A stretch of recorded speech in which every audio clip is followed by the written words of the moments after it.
Hai, sobat trader semua. Selamat datang kembali di channel gua.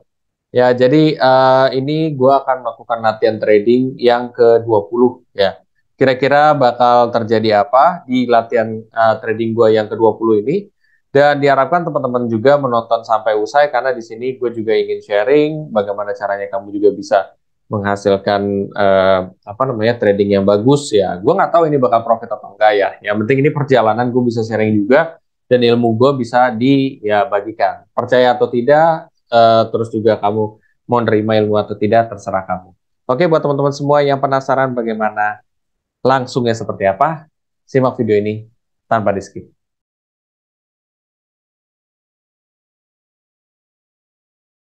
Oke, jadi sekarang kita mulai ya. Kita share screen. Oke, seperti yang kamu lihat sekarang di layar ya. Ini adalah gue menggunakan aplikasi Monex ya.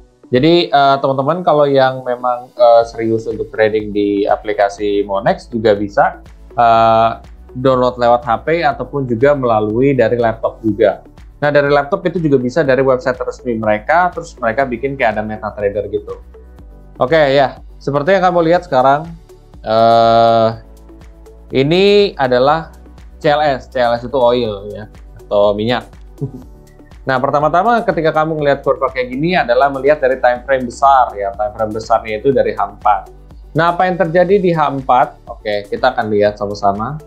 Kita garis dulu. Dari yang tertinggi di sini, sebentar guys. Dari yang tertinggi di sini sampai ke sini, oke. Oke, sampai di sini ya, oke. Nah, terus kita garis juga yang di bawah, terendah kedua di bawah. Ya, atau mungkin di sini aja kali ya. Oke, katakan seperti ini. Nah, oke. Nah, di sini. Nah, berdasarkan data yang kamu lihat sekarang, bahwa dia cenderung kurvanya di H4 itu dia turun. Nah, ketika kamu melihat seperti ini adalah seolah-olah bahwa dia udah break ke atas, tapi ternyata itu false signal dan dia balik lagi ke bawah. Nah, bagaimana sikap kita selanjutnya? Apakah dia selanjutnya akan naik ke atas ataupun ke bawah? Oke, ini berdasarkan H4. Ada beberapa cara yang bisa kamu lakuin. Ya, misalkan ada yang dengan cara kalau kamu mau yang returnnya agak lama tapi hasilnya gede, kamu bisa pakai moving average juga ya. Kamu bisa pakai moving average. Ya, kamu bisa pakai moving average. Ya, sebentar. Moving average 13. Oke. 13 terus juga indicators moving average 21. Nah, ini kita rubah ya guys ya. Moving average-nya jangan sama warnanya, anggaplah warna inilah. Ya, hampir mirip juga ya. Oke. Sama 34. Kita masukin lagi 34 ya, 34. Oke, sama 90. Kita akan masukin 90. Nah, oke, seperti yang kamu lihat di layar sekarang ya. Di sini kita ya posisinya sekarang. Untuk mengetahui lebih jelas nantinya kita akan pakai time frame yang lebih kecil dulu. Oke, kalau berdasarkan ini dia harusnya naik dulu.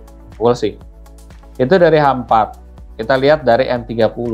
Nah, kalau dari M30 menunjukkan bahwa ya dia akan nyentuh di sini dulu dan dia akan balik. Seharusnya seperti itu.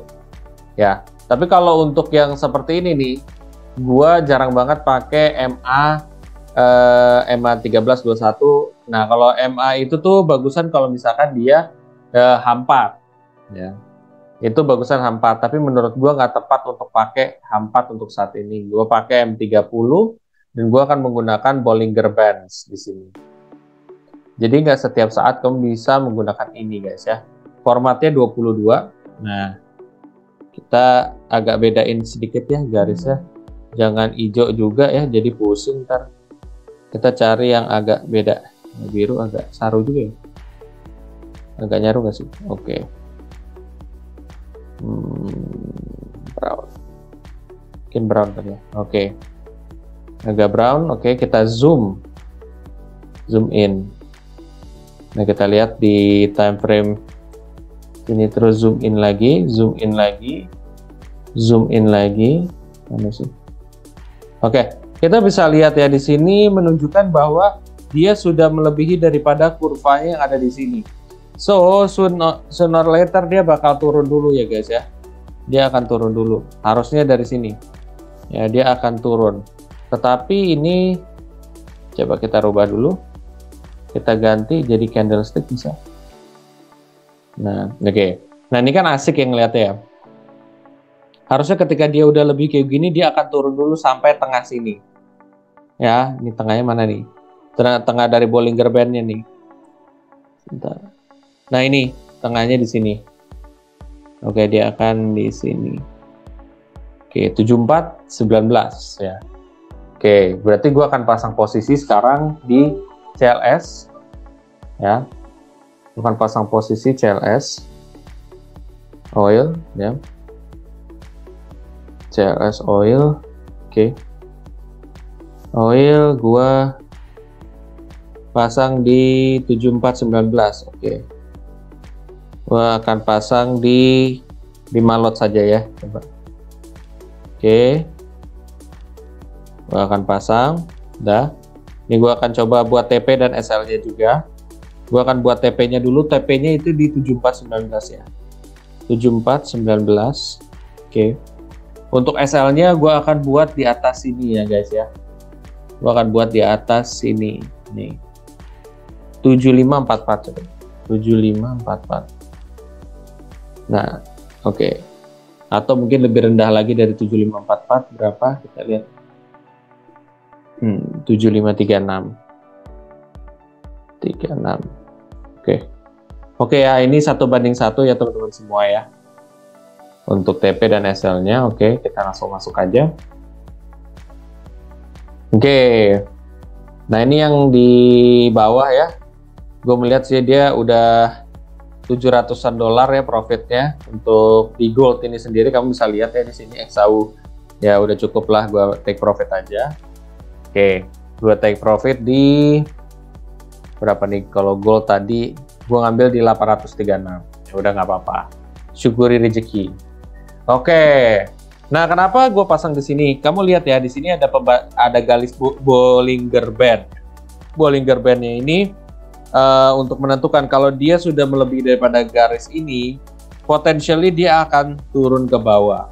Tetapi ini tidak berlaku ketika kamu lagi trending ya. Trending itu tuh yang lagi terus-terusan naik atau terus-terusan turun. Nah, kalau ini kan dia masih bikin gelombang-gelombang gini kan.